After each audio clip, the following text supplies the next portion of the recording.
Today, we are going to learn about comparing decimal. So let's start our learning about comparing decimal. So we have here the comparing decimal. So to compare decimal, we have compare the digits in the same place value beginning at the left. So therefore, we always compare the same place value and at the same time dapat yung first digit at the left. Okay, so next is the number with the greater digit in the same place value is the greater number. So if you remember in comparing decimals, comparing whole number, we use this three symbol. The greater than, less than, and also our equal sign. So these are the three symbols that we are going to use in comparing decimal as well. Okay, so now let's have our comparing decimal with the example. So let's have the given value. So we are comparing two decimal value or given decimal. Therefore, first example, let's have 23.021 or 23.21 thousands and 23.201 thousands. So now, we are going to compare this and use the three symbols. So, paano ba tayo magko-compare ng ating decimal? First is, we should identify if they have the same place value beginning at the left. So first, the first digit that we have in the left or at the left is 2. So, yung ating 2 is same place value because ang place value nilang dalawa ay tens place value in the whole number. So therefore, they have the same place value, and since they have the same place value and they have the same number which is 2 and also 2, then how can we compare it if they have the same? So the process is, if they have the same, you should go to the next digit to its right, or you need to compare the next digit to its right. Okay, so now let's compare the next digit to its right. So dapat same place value pa din. So the next digit to its right is 3. And the next digit to its right ng ating second given is also 3. They are the same place value as well because nasa ones place value sila of the whole number. Since yung ones place value natin, ang digit niya ay pareho, which is 3, then proceed ulit tayo to the next digit to its right. So, ganun yung magiging process natin. We are going to compare the next digit to its right once the digit that we are comparing are the same. We are moving to the digit to its right if there is another digit. So now, since meron pa tayong another digit sa its right niya, which is 0, and which is 2, which is they have the same place value, tenths place value in the decimal number, then we can compare it. So the first value is 0, and the second is 2. Since they don't have the same digit, or hindi sila pareha ng digit, then we can already compare it. So, 0 is less than or mas mababa siya sa 2. Therefore, this whole value of 23.21 thousands is less than, mas mababa siya. Compare sa ating second value which is 23.201 thousands. Therefore, our answer here is less than. So, ma'am, what if there is another digit on the next to its right? Are we going to compare it? No need to compare it because we have compared the tenths place value. Once you have compared and you have answered it already, no need to compare the next digit to its right. So now we can move to another item that we are going to answer. So now let's have example number 2. Example number 2 is, let's say we have 4.12 is blank to 0.12. Now, let's do the process in comparing decimal. First is identify or compare the digits in the same place value beginning at the left. Therefore, we are going to compare this digit 4 and digit 0. How are we going to know if we are comparing the right digit? Identify if they have the same place value. So since 4 is in 1's place value and 0 is in 1's place value, therefore we are comparing the correct digit, which is 4 and 0. Since the 1's place value or the digit in the 1's place value are not the same, we can easily compare it already. Since 4 ay mas malaki kay 0, therefore, this whole value na 4.12 is greater than sa ating given value na 0.12. Therefore, our answer here is greater than. Now, let's have the third example. So, sa third example natin is, let's say we have 12.31 is blank to 2.31. Now, again, we need to have this process in comparing of decimal. Compare the digit beginning at the left, which must be or which they have the same place value. So, the digit to its left, yung nasa beginning at the left natin is 1. And dito naman is 2. And identified if they have the same place value. So, yung 1 natin is 10's place value. And yung 2 natin sa second given natin is 1's place value. So, we have identified that they don't have the same place value. So, how are we going to identify it? If the first value has 10's place value, then we must put a 10's place value on the second one so that we can compare it. So, the second or the 10th digit in our second value is 0. So, we always put 0 dun sa ating missing place value. So, if this is 0, in 10's place value sa ating second given, then they have the same place value already. We are comparing the same place value already, which is 10's place value. Now, since yung ating 10's place value ay hindi magkapareho, then we can already compare it. Since 1 is greater than sa 0, therefore, this value or etong value natin sa first given natin is greater than sa 2.31 hundredths natin. Therefore, our answer here is greater than. So, this is how we compare our decimal. Again, in comparing decimal numbers, we use the greater than, less than, or equal symbol.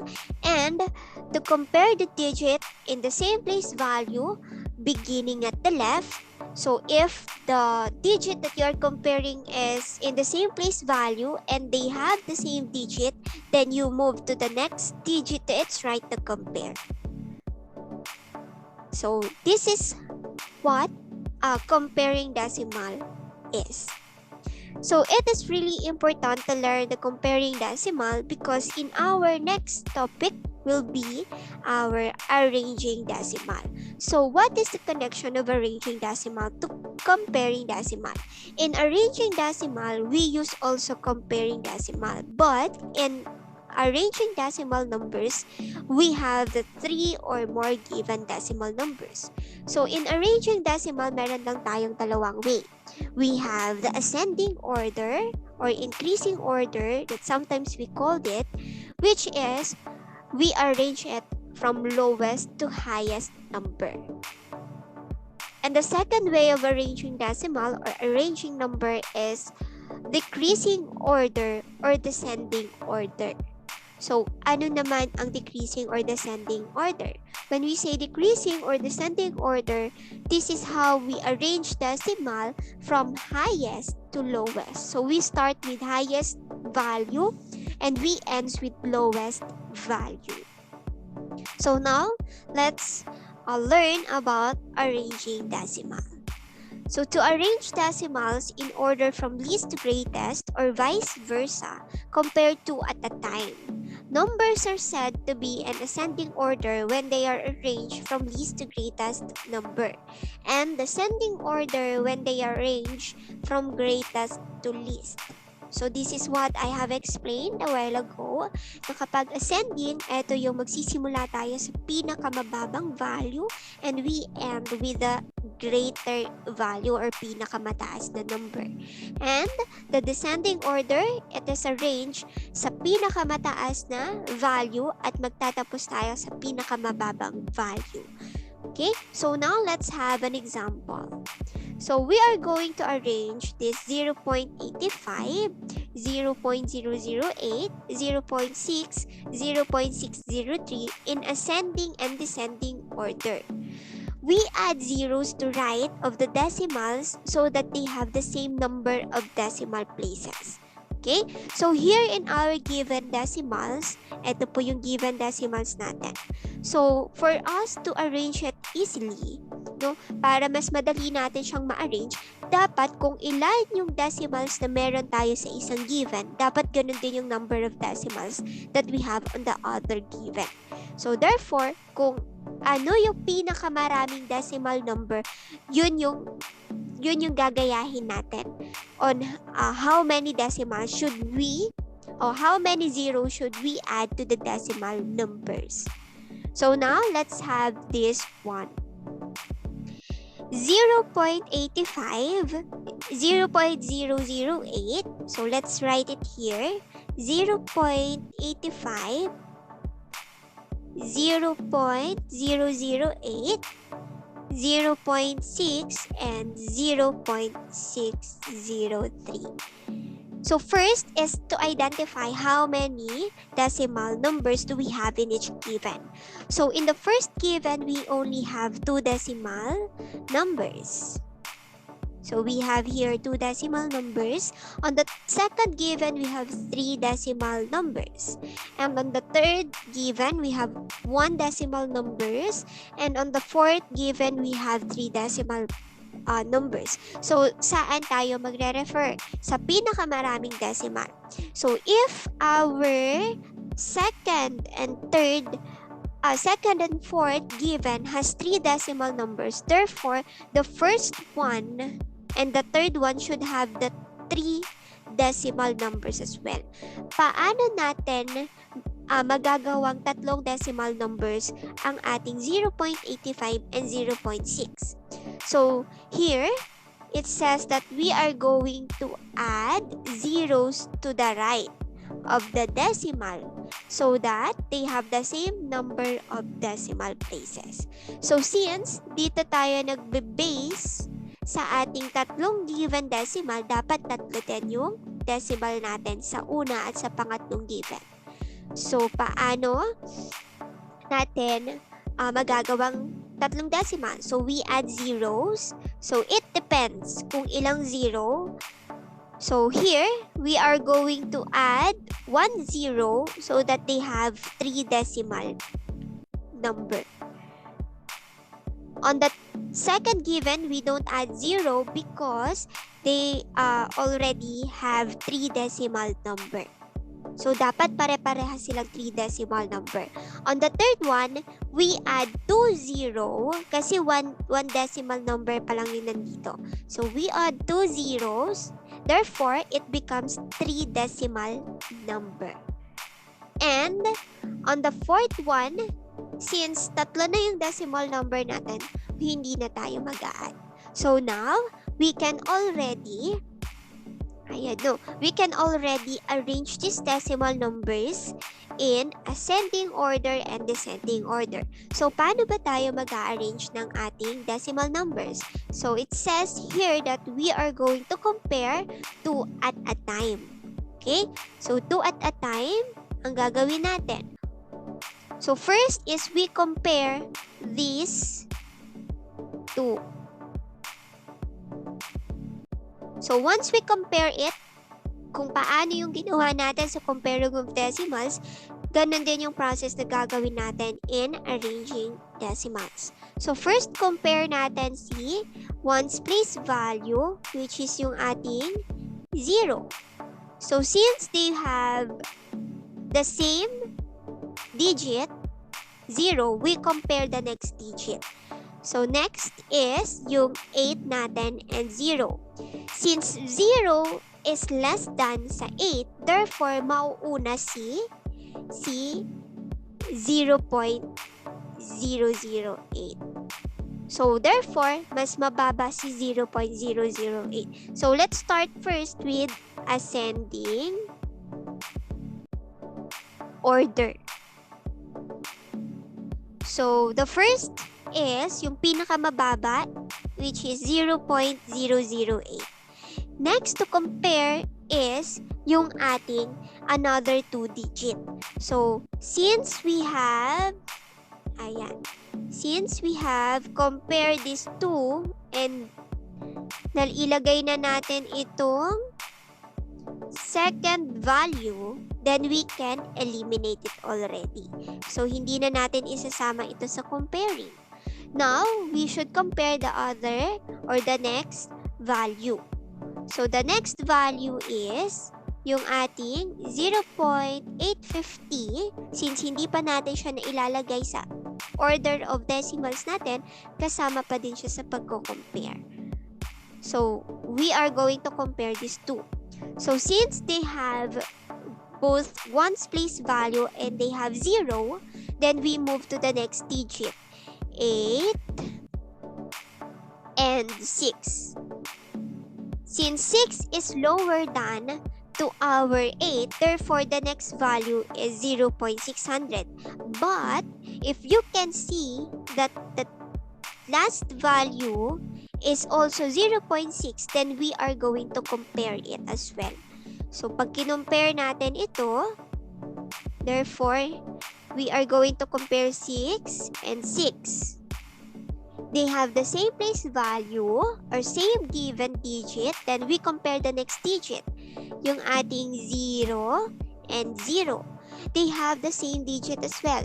Next natin is our next digit, that's right. So this is 0 and this is 3.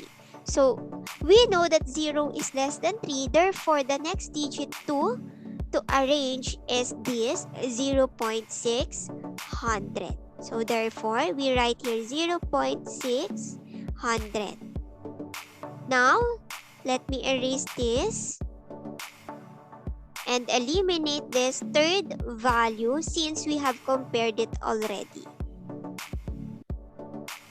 So, eliminate na natin ito because nailagay na natin siya sa ating or we have arranged it already.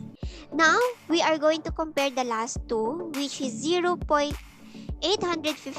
thousandths and 0.603 thousandths. Compare the same place value. So, we have the ones,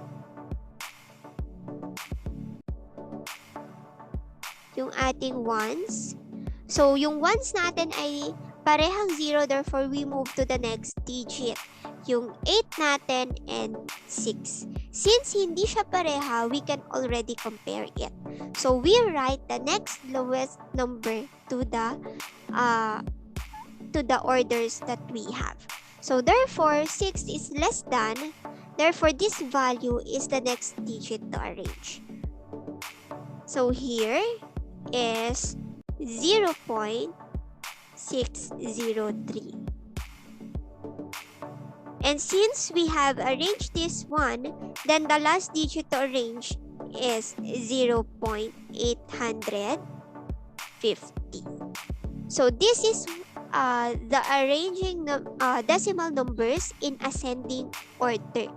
So we have arranged the given decimal numbers in ascending order. Now, how are we going to arrange it in descending order? So if you have the ascending order, we can already arrange it in descending order. Paano po? We are going to arrange it in reverse or pabaliktad.